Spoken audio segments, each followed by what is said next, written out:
Halo, perkenalkan, nama saya Christian Adrianus Yobesi dari Program Studi Pendidikan Teknologi Informasi Universitas Brawijaya tahun 2020. Mungkin bagi teman-teman yang kakak-kakak yang sedang menempuh pendidikan, khususnya di dunia IT, mungkin pernah mendengar yang namanya arsitektur dan organisasi komputer. Nah, bagi teman-teman yang belum pernah mendengarnya dan masih bertanya-tanya, apa sih ini arsitektur dan organisasi komputer? Mari kita bahas. Nah, yang pertama, ada arsitektur komputer.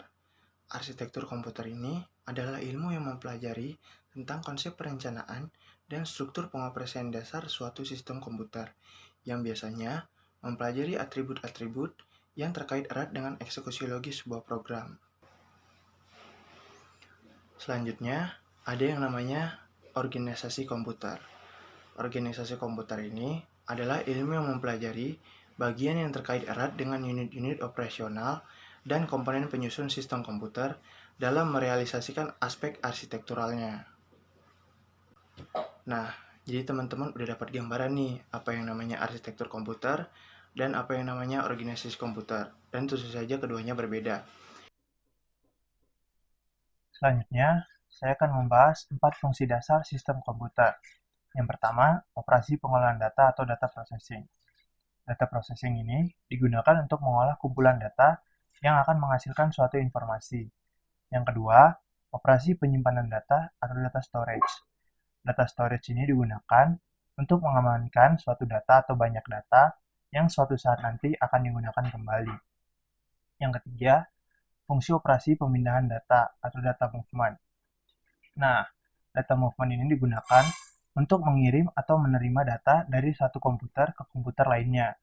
Dan yang keempat, ada operasi kontrol.